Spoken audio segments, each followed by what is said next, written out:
أعوذ بالله من الشيطان الرجيم.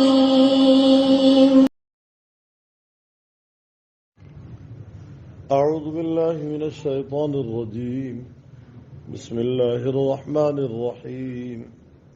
كيف تكفرون بالله، کیسے تم کفر کرتے ہو ساتھ اللہ تعالی کے، وَكُنْتُمْ أَمْوَاتًا، اور تھے تم مردہ، فَأَحْيَاكُمْ، پس زندہ کیا تم کو، ثُمَّ يُمِيتُكُمْ، پھر مارے گا تمہیں، ثُمَّ يُحْيِيكُمْ، پھر زندہ کرے گا تمہیں، ثُمَّ إِلَيْهِ تُرْجَعُونَ، پھر اس کی طرف تم لوٹائے جاؤ گے۔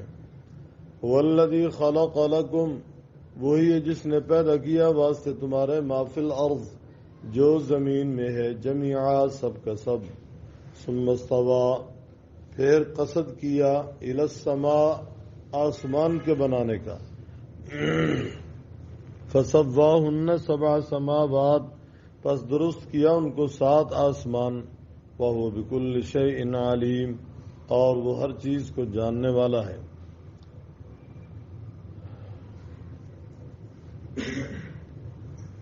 اس رکوع کی ابتدا میں مسئلہ توحید پہ آپ نے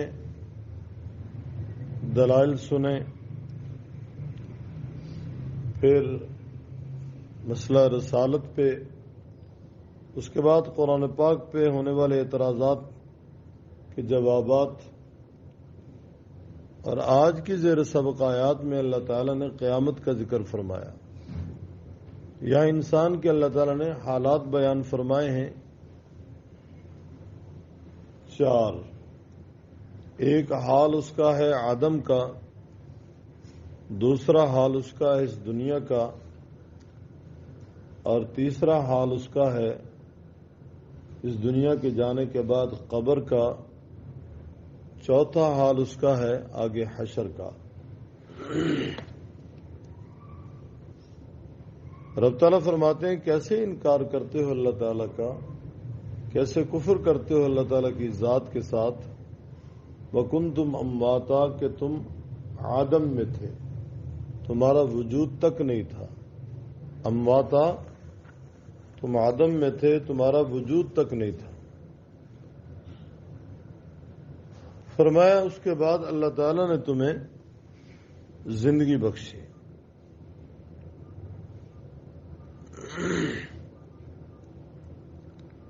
یوں کہہ لیں کہ انسان بکھرا ہوا تھا،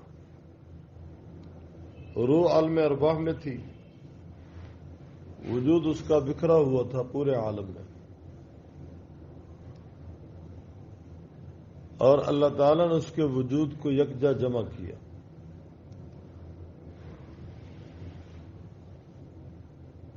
ماں کے پیٹ کے اندر مختلف احوال ہیں،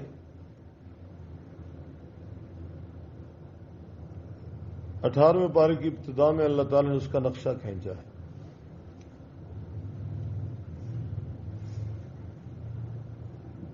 فرمایا پانی کے قطروں پہ اللہ تعالیٰ 40 دن کے بعد اس کو علقہ میں بدلتے ہیں، جمع ہوا خون، پھر جمع ہوئے خون کو بوٹی بنا دیتے ہیں، اس کو ہڈی بناتے ہیں، اس ہڈی پہ پھر گوشت پہناتے ہیں، اندر کا اور باہر کا نظام سارا ٹھیک کرتے ہیں۔ انسان کے اندر کا نظام بڑا عجیب ہے، یہ میڈیکل والوں سے پوچھیں، 5 سال ان کے اس فیلڈ میں لگتے ہیں کوریدتے ہوئے کہ انسان کیا چیز ہے، اس کے بعد پھر ایک ایک چیز پہ اسپیشلائز کرنے کے لیے مزید ان کو 2 سال لگانے پڑتے ہیں، پھر کسی ماہر اچھے ڈاکٹر کی نگرانی میں ان کو ہاؤس جاب کرنی پڑتی ہے، تب جا کر انہیں اجازت ہوتی ہے کسی کو گولی لکھ کر دینے کی۔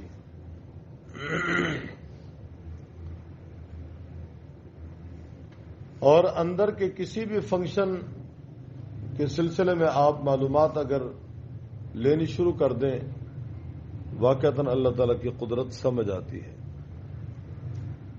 انسان کے وجود میں گردوں کا الگ فنکشن ہے، پھر معدے کا الگ فنکشن ہے، جگر کا الگ فنکشن ہے، پھپھڑوں کا الگ فنکشن ہے، دل کا الگ فنکشن ہے، اور اس کے ساتھ ساتھ اس کے اعصاب کا الگ فنکشن ہے، دماغ کا الگ فنکشن ہے، آنکھوں کا الگ فنکشن ہے، کانوں کا الگ ہے، پھر ہاتھ پاؤں کی انگلیاں ہیں، ان کا الگ ہے، پھر اسی طرح انسان کے جسم میں باریک باریک نسیں ہیں، ان میں خون کی گردش ہے، اور انسان کے وجود میں خون کے ساتھ پانی بھی ہے، اور انسان کے وجود میں اللہ تعالی نے باقی بھی عناصر رکھے ہیں، گویا کیلشیم موجود ہے، اور اسی طرح شکر موجود ہے، چینی جس کو ہم کہتے ہیں، سکر جس کو ہم شوگر کہہ دیتے ہیں، پھر اسی طرح انسان کے وجود میں آئرن لوہا موجود ہے، اور بہت ساری دھاتیں موجود ہیں جو ہمیں نظر نہیں آتی۔ میڈیکل والے جب چیک اپ کرتے ہیں کسی بیماری میں، جب یہ اپ ڈاؤن ہوتا ہے، پھر وہ لیبارٹری ٹیسٹ پیش کرتے ہیں کہ یہ کمی آ گئی، یہ زیادتی آ گئی، اس کے کنٹرول کے لیے پھر وہ ڈاکٹروں کے ذریعے علاج ہوتا ہے۔ یہ اندر کا باہر کا فنکشن ہے۔ پھر اس کے باہر کے فنکشن میں انسان کی جلد ہے جس کو سکن کہتے ہیں، اس کے علیحدہ اسپیشلسٹ ڈاکٹر موجود ہیں۔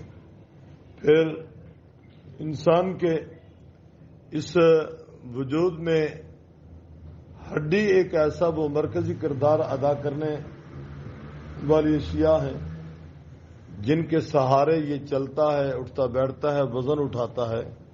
کمزور پڑ جائیں تو یہ دردوں سے مارا جاتا ہے، کوئی چیز اٹھانے سے قاصر ہو جاتا ہے، اور یہ ساری چیزیں پانی کے 2 قطروں پہ بن رہی ہیں۔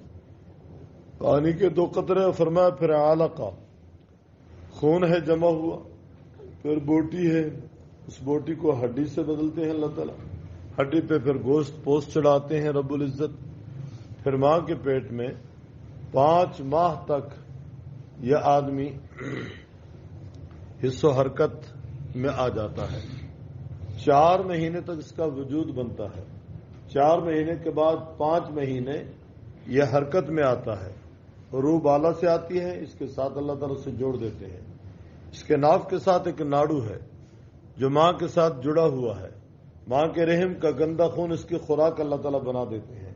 5 ماہ تک اس کی نشو و نما ماں کے پیٹ کے اندر ہوتی ہے، اور وہ بند کمرہ ہے۔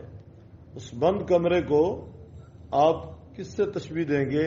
قرآن پاک نے اس کو 3 اندھیروں کا تذکرہ کرتے ہوئے بیان کیا ہے۔ 3 اندھیروں میں ہے، پیٹ کا اندھیرا، رحم کا اندھیرا، جھلی کا اندھیرا، 3 اندھیروں کے اندر ہے۔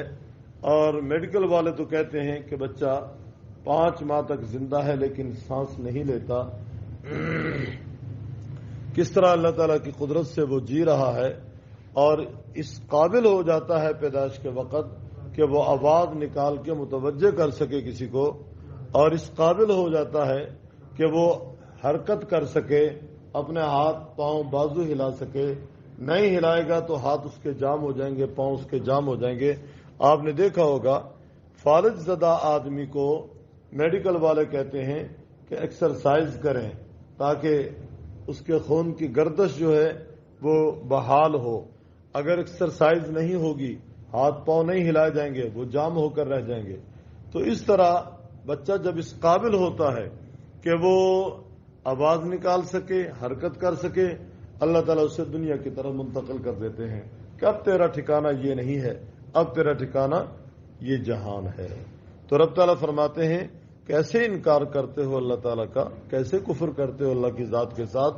وَكُنْتُمْ أَمْوَاتًا، تم تو مردہ تھے، امواتا تم آدم میں تھے، تمہارا وجود تک نہیں تھا۔ گویا وجود بنا، پھر عالم بالا سے روح آئی، روح کا تعلق اس کے ساتھ قائم ہوا، یہ ماں کے پیٹ کے اندر، پھر اللہ تعالیٰ نے اس جہان میں منتقل کر دیا۔ یہ وہی حیات ہے، فَأَحْيَاكُمْ، جو ماں کے پیٹ میں ملی تھی، جس حیات میں ہم بیٹھے ہیں، بچپن سے لے کر جوانی، جوانی سے لے کر کہولت تک جاتے ہیں، اور آدمی مختلف نشیب و فراز سے گزرتے ہوئے، مختلف گویا کہ غموم و ہموم جھیلتے ہوئے اور مختلف مشقتیں برداشت کرتے ہوئے اپنی زندگی بسر کرتا ہے، جس جہان میں، یہ جہان دنیا کا ہے جس کو عالم دنیا کہتے ہیں۔ گویا جہاں سے یہ چلا ہے، عالم اربا، عالم عدم، پھر عالم عدم سے عالم بطن میں آیا، عالم بطن سے پھر عالم دنیا میں یہ موجود ہے، عالم دنیا کے بعد یہ عالم قبر میں جائے گا جس کو عالم برزخ بھی کہتے ہیں۔ فرمایا تم امواتا، مردہ تھے، یعنی آدم میں تھے، وجود نہیں تھا، فاحیاکم، پس زندہ کیا تمہیں۔ یہ زندگی ماں کے پیٹ سے شروع ہوئی اور اسی زندگی میں ہم یہاں بیٹھے ہیں۔ ثم یمیتکم، پھر مارے گا تمہیں، جو موت آنے والی ہے۔ گویا اس زندگی کے خاتمے کے لیے اللہ تعالیٰ یہ اپنا امر لائیں گے، موت آئے گی، گویا روح نکل کر اپنے مستقر میں چلی جائے گی، یا علیین چلی جائے گی یا سجین میں چلی جائے گی۔ ثم یمیتکم، موت آئے گی، تو موت آتے ہی انسان اس جہان سے کٹ جائے گا، پھر نام بھی بدل جاتے ہیں، پھر عنوان ہی بدل جاتے ہیں۔ گویا گھر میں ایک فرد موجود ہے، بیٹھا ہوا ہے، آنکھیں کھلی ہوئی ہیں، کان کام کر رہے ہیں، ہاتھوں میں حرکت ہے، سکت ہے، پاؤں اس کے حرکت کر رہے ہیں، لقمے لگا رہا ہے، اٹھا رہا ہے، یا اس کے منہ میں ڈالے جا رہے ہیں، پانی سے پلایا جا رہا ہے یا پانی وہ مانگ رہا ہے۔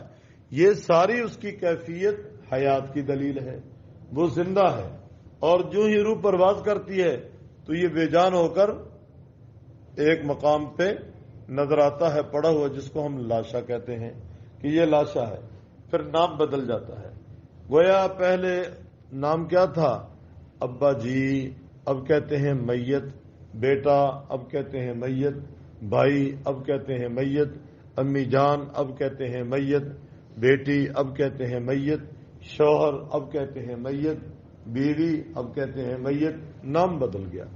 اس جہان کے نام ہی بدل جاتے ہیں، عنوان بدل جاتے ہیں، حالات پھر ایسے ہوتے ہیں۔ تو رب تعالیٰ فرماتے ہیں ثم یمیتکم، پھر مارے گا تمہیں، موت آئے گی، موت آنے کے بعد اس جہان سے پھر دوسرے جہان کی طرف اسے منتقل کیا جاتا ہے۔ گویا دیکھنے میں وہ قبر ایک گڑھا ہے، حقیقت میں وہ ایک مستقل اگلا جہان ہے جس کے حوالے ہم کر رہے ہیں، اور یہ اللہ تعالیٰ کا نظام ہے۔ آپ نے دیکھا ہوگا فیکس مشین یہاں پڑی ہوئی ہے، ایک آدمی امریکہ میں بیٹھا ہے، وہ کہتا ہے کہ مجھے کچھ دستاویز چاہیے، آپ فیکس کر دیں۔ اب یہاں سے آپ اس کو مشین میں ڈالتے ہیں، اس کا عکس وہاں پہنچ جاتا ہے، یہ کاغذ تو نہ وہاں جاتا، کیوں بھی کہ یہ کاغذ تاروں کے ذریعے، شعاؤں کے ذریعے جاتا ہے، کاغذ تو یہیں پڑا ہوا نا، اس کا عکس وہاں پہنچ جاتا ہے۔ تو وہ کہتا ہے ہاں میرے پاس دستاویز آ چکی ہے۔ اب بظاہر تو ہم اس کو یہاں مشین کے حوالے کر رہے ہیں، پہنچا کر رہے ہیں اس کو امریکہ میں۔ اسباب کی دنیا میں یہ ایک آلہ ہے جو ہمیں سمجھا رہا ہے کہ ہم یہاں میت کو اس گڑھے کے حوالے کر رہے ہیں، حقیقت میں یا یہ جنت میں جا رہا ہے یا یہ جہنم میں جا رہا ہے۔ مثال سے کوئی بات سمجھ آ رہی ہے؟ یا یہ جنت میں جا رہا ہے یا یہ جہنم میں جا رہا ہے۔ اب اگر ہم 10 دن کے بعد، 20 دن کے بعد قبر کھولتے ہیں تو لاشا تو وہیں پڑا ہوا ہے۔ دیکھیں بسا اوقات آدمی کی یہ لاش محفوظ رہتی ہے، بسا اوقات بکھر جاتی ہے۔ انبیاء کے بارے میں تو قاعدہ ہے، آپ علیہ السلام نے فرمایا ان اللہ حرم علی الارض ان تاکل اجساد الانبیاء، انبیاء کے جسم محفوظ ہیں، ان کے جسموں کو مٹی نہیں کھاتی۔ شہداء کے بھی جسم پائے گئے ہیں محفوظ، صلحاء کے بھی جسم محفوظ پائے گئے، لیکن باقیوں کے لیے قاعدہ کلیہ نہیں ہے کہ ہم کسی نمازی کو، کسی حاجی کو، کسی حافظ کو، کسی قاری کو، کسی مفسر کو، کسی محدث کو دفن کریں وہ محفوظ ہی رہے، قاعدہ نہیں۔ ہاں اللہ تعالیٰ محفوظ فرما دیں تو کوئی بعید نہیں۔ قریب کی بات ہے، ہمارے بزرگ ہیں حضرت مولانا طاہر نعمانی رحمہ اللہ، یہاں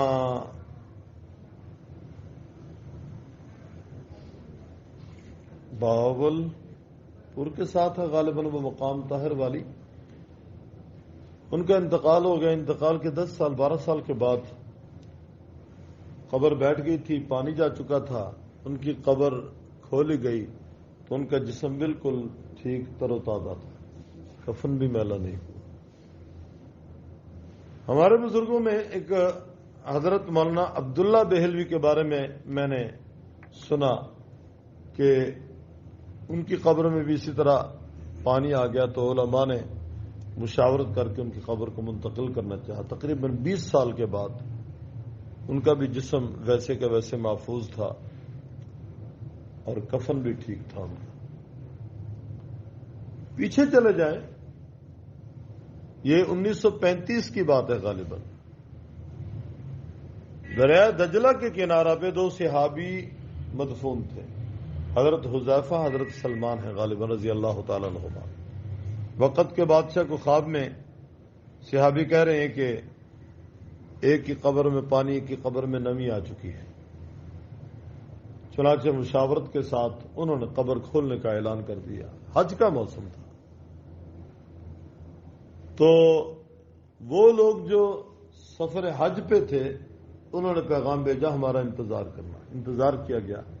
اس وقت ایک بڑی سکرین لگائی گئی جس میں ہزارہ لوگوں نے یہ منظر دیکھا کہ وہاں سے جب دونوں صحابہ کی قبریں کھولی گئیں تو کہتے ہیں جسم تو جسم, کفن بھی میلا نہیں ہوا تھا. کفن بھی میلا نہیں ہوا تھا اور آنکھیں کھلی ہوئی تھی. ایک جرمن ڈاکٹر جو اسپیشلسٹ تھا اپنے فن میں, وہ آیا. اس نے آ کر قریب جب معائنہ کیا اس نے کہا خبردار ان کی آنکھوں سے آنکھیں نہ ملانا, نظر زائل ہو جائے گی. ان کی آنکھیں آج بھی اتنی تیز ہیں. یہ بعین ہی الفاظ ماہنامہ تعلیم القرآن شیخ القرآن مولانا غلام اللہ خان کے مدرسے سے شائع ہوتا تھا, راول پنڈی سے. اس کے اندر موجود ہیں. انہوں نے یہ مضمون شائع کیا اور ان کے حوالہ سے پھر اور بھی حوالوں سے ہمارے مدرسے کے استاد تھے حضرت مولانا حبیب اللہ ڈیروی رحمہ اللہ. ان کی کتاب ہے قہر حق بر ندائے حق. گویا اس کتاب کے اندر بھی انہوں نے یہ واقعہ نقل کیا ہے. جسم تو جسم, کفن بھی میلا نہیں ہوا. بہت سارے واقعات تو انبیاء کے بارے میں تو ہے قاعدہ کہ ان کے جسموں کو مٹی ہی نہیں کھاتی, باقیوں کے بارے میں قاعدہ نہیں. ہاں اللہ تعالیٰ کسی کا جسم محفوظ رکھیں وہ الگ بات ہے. تو ہم جس قبر کے حوالے کر رہے ہیں یہ مٹی کا ڈھیر نہیں, یہ جنت کے باغوں میں سے ایک باغ ہے, جہنم کے گڑھوں میں سے ایک گڑھا ہے. روایات میں حضرت عثمان ذی النورین رضی اللہ تعالیٰ عنہ خوب روتے تھے جب قبر کا ذکر آتا. کسی نے سوال کیا حضرت میدان محشر کا تذکرہ ہوتا آپ نہیں روتے, قبر کا ذکر ہوتا آپ روتے ہیں. فرمانے لگے آخرت کی تمام منازل میں یہ پہلی منزل ہے. جو پہلی منزل عبور کر گیا آخری باقی منازل بھی آسانی سے عبور کر سکے گا. جو پہلی منزل ہی عبور نہ کر سکا وہ باقی منازل کیسے عبور کرے گا. تو یہی وہ قبر ہے جہاں جزا سزا کا تذکرہ ہے. جس قبر کے بارے میں عذاب کا ذکر ملتا ہے کہ آپ علیہ السلام نے فرمایا اس قبر میں مرنے والوں کو عذاب ہوتا ہے اور مرنے والے چیختے ہیں. یہ چیخو پکار سوائے انسانوں اور جنوں کے ساری مخلوق سنتی ہے. فرمایا اگر مجھے یہ خطرہ نہ ہوتا کہ لوگ اپنے مردوں کو دفن کرنا چھوڑ دیں گے تو میں دعا کرتا کہ اے اللہ ان کو بھی ان کی چیخو پکار سنا. چنانچہ انسان اور جنات کے سوا ساری مخلوق ان کی چیخو پکار سنتی ہے. تو یہی وہ قبر ہے جہاں میت کو دفن کر کے آتے ہیں. اس قبر میں فرشتے آ کر اسے بٹھاتے ہیں اور سوال کرتے ہیں مر ربو کا, بتا تیرا رب کون ہے. وہ کہتا ہے ربی اللہ, میرا رب اللہ ہے. من نبیو کا, تیرے نبی کون. وہ کہتا ہے محمد الرسول اللہ. ما دینو کا, تیرا دین کیا ہے. وہ کہتا ہے میرا دین دین اسلام ہے. اگر اس کے برعکس وہ کافر ہے تو پھر سوال ہوتا ہے من ربو کا, تیرا رب کون. وہ کہتا ہے ہاں ہاں لا ادری, میں نہیں جانتا. من نبیو کا, تیرے نبی کون. وہ کہتا ہے ہاں ہاں لا ادری, میں نہیں جانتا. ما دینو کا, تیرا دین کیا. وہ کہتا ہے لا ہاں ہاں لا ادری, میں نہیں جانتا. لا تلیتا ولا دریتا, کہتے ہیں تلا یتلو تل وطن مصدر سے مانا ہوگا کہ نہ تو کسی کے پیچھے چلا نہ تو نے خود سمجھا، چنانچہ فرشتے اس کو پھر مارتے ہیں اور قیامت تک یہ پٹائی ہوتی رہے گی۔ ثم یمیتکم ثم یحییکم اے فی قبورکم، پھر زندہ کرے گا تمہیں، یعنی قبر میں تمہیں زندگی ملے گی۔ تو یوں کہنے یہ زندگی جو ہمیں ملی یہ ماں کے پیٹ سے شروع ہوئی، آغاز وہاں سے ہوا۔ آخرت کی زندگی کا آغاز قبر کے پیٹ سے شروع ہوگا۔ نہ ماں کے پیٹ میں سانس ہے نہ قبر کے پیٹ میں سانس ہے، وہاں بھی بغیر سانس کی زندگی ہے، یہاں بھی بغیر سانس کی زندگی۔ اگر بغیر سانس کے یہ زندگی سمجھ نہیں آ رہی تو قبر کے پیٹ کی زندگی کو سمجھنے کی کیا ضرورت ہے؟ ابھی یقین کرنا چاہیے اللہ کے حبیب صلی اللہ علیہ وسلم نے جو بیان فرما دیا وہ حق ہے، تو عذاب قبر حق ہے۔ ثم یحییکم، پھر زندہ کرے گا تمہیں، ثم الیہ ترجعون، پھر تمہیں اس کی طرف لوٹائے، تم اس کی طرف لوٹائے جاؤ گے، یعنی حشر کے میدان میں تم پیش کیے جاؤ گے۔ ثم الیہ ترجعون، ثم الیہ ترجعون، قیامت والے دن تم پیش کیے جاؤ گے۔ یہ ہیں چار احوال۔ هو الذی خلق لکم ما فی الارض، فرمایا وہی جس نے پیدا کیا تمہارے لیے جو زمین میں جمیع سب کا سب، زمین کی ساری چیزیں تمہارے لیے مفید پیدا کی۔ اب یہاں سوال پیدا ہوتا ہے جی زمین پہ تو سانپ بھی ہے، کیا سانپ بھی مفید ہے؟ فرماتے ہیں ہاں سانپ بھی مفید ہے۔ اگر دیکھا جائے سانپ ایک ایسا گویا کہ گھنونا ڈرونا خواب ہے کہ دیکھتے ہی آدمی دہلتا ہے۔ فرمایا سانپ اگر دیکھا ہوگا تو عذاب قبر کے سانپوں کے بارے میں آدمی خوف زدہ ہو کر توبہ کرے گا، اگر دیکھا ہی نہیں ہے تو پھر عذاب قبر کے سانپوں کا ذکر لاکھ کریں وہ کہے گا پتہ نہیں سانپ کیا چیز ہے، میں تو جانتے ہی نہیں ہوں۔ تو سانپ کو اللہ تعالیٰ نے پیدا کیا، یہ سانپ مفید ہوا، اس کا وجود کہ ہمیں دکھائی دیتا ہے، ہم اس کے بارے میں جب سنتے ہیں تو خوفزدہ ہوتے ہیں۔ یہاں کے سانپ بھی زہریلے ہیں، اور قبر کے سانپ کے بارے میں آتا ہے زمین پہ ایک دفعہ پھونک مار دے قیامت تک گھاس نہیں اگے گا، قیامت تک گھاس نہیں اگے گا، اتنے زہریلے سانپ ہیں۔ اور سانپوں کی بہت ساری اقسام ہیں، بہت ساری اقسام ہیں سانپوں کی۔ فرماتے ہیں کہ تمہارے لیے جو زمین میں ہے جمیع سب کے سب اللہ نے پیدا کی۔ ایک روایت میں لکھا خلق الدنیا لکم وخلقتم للآخرہ، اللہ نے دنیا تمہارے لیے بنائی، تمہیں آخرت کے لیے بنایا۔ دنیا تمہارے لیے، تمہیں آخرت کے لیے۔ فرمایا تمہاری پیدائش کا مقصد اللہ کی عبادت ہے، وما خلقت الجن والانس الا لیعبدون، اور دنیا تمہاری خدمت کے لیے ہے اور تم اللہ کی عبادت کے لیے۔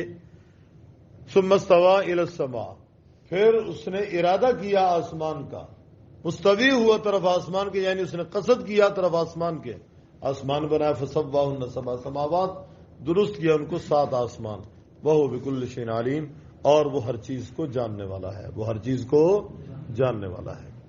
کیف تکفرون، کیسے تم کفر کرتے ہو، باللہ، ساتھ اللہ تعالیٰ کے، وکنتم امواتا، اور تھے تم مردہ، فاحیاکم، پس زندہ کیا تم کو، ثم یمیتکم، پھر مارے گا تمہیں، ثم یحییکم، پھر زندہ کرے گا تمہیں، ثم الیہ ترجعون، پھر اس کی طرف تم لوٹائے جاؤ گے۔